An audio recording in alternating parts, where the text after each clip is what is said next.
Bonjour, alors aujourd'hui je suis à Antibes avec Émilie, c'est sa dernière journée, et Emmanuel qui est notre guide pour la journée, et nous allons aussi visiter Cannes et Grasse. Alors bonne journée.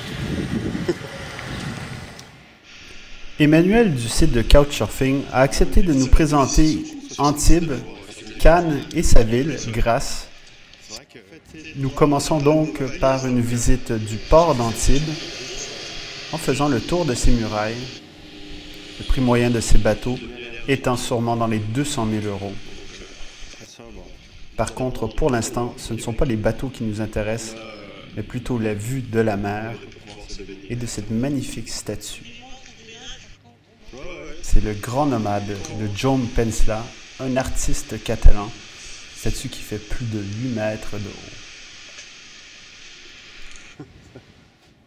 Emmanuel nous fait ensuite visiter le quai des milliardaires auquel il a accès. Chacun de ces bateaux est fait pour loger une famille, comporte une trentaine de serviteurs et est la taille d'un bâtiment.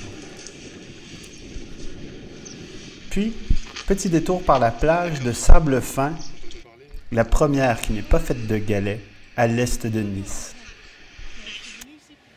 Emmanuel travaille en restauration. Et il explique donc les bases du métier à une Émilie curieuse, ce qui est bien, car Émilie affiche des airs quelque peu maussades aujourd'hui, maintenant qu'elle a réalisé qu'elle va quitter son père et qu'elle revient au Canada. Ce n'est pas grave, car Emmanuel est un guide habile, il sait lui poser 1001 questions et nous fait découvrir des quartiers charmants. Ici, il va me proposer une visite inusitée dans un bar d'absinthe où tout le monde doit porter un chapeau. C'est un lieu qui a énormément de charme, j'en reste bouche bée. Il paraît qu'il ne faut jamais boire plus de 2 verres d'absinthe. Le faire n'est pas que de l'insouciance, cela peut être carrément dangereux.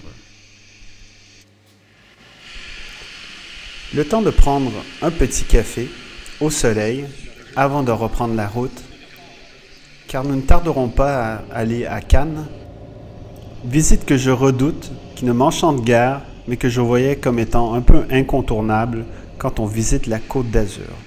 Nous voici devant un de ses plus célèbres bâtiments, le Carlton. Mais malgré les signes d'opulence évidents, la ville est bien déserte. Emmanuel me propose de visiter le Suquet, le vieux quartier de la ville de Cannes est le seul qui, selon lui, a un certain charme. Nous passons dans un joli jardin et Émilie doit continuer de gravir quelques marches afin de pouvoir accéder à la vue panoramique de la ville. On le voit ici, là.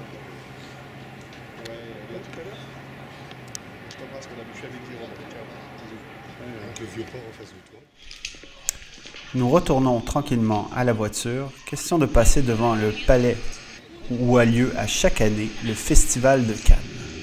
Je veux voir le fameux Walk of Fame, mais celui-ci est fermé.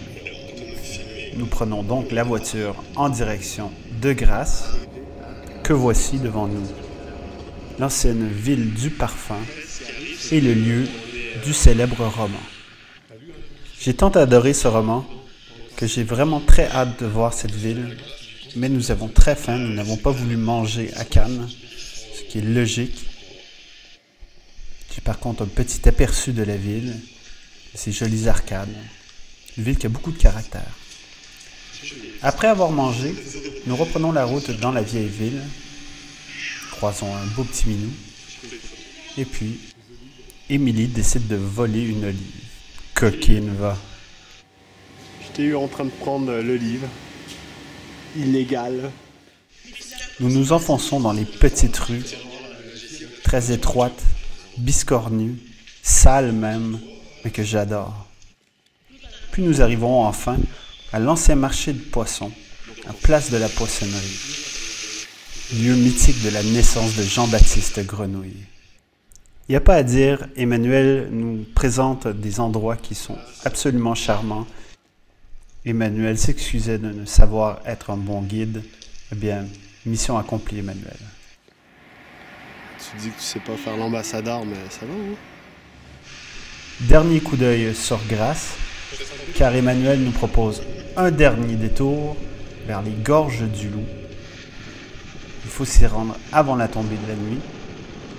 Même sur la route, je vois une jolie petite cascade. Mais à en croire Emmanuel, je n'ai rien vu encore. Et effectivement, les chutes du Loup s'ouvrent à moi. Et le spectacle est tout simplement ahurissant.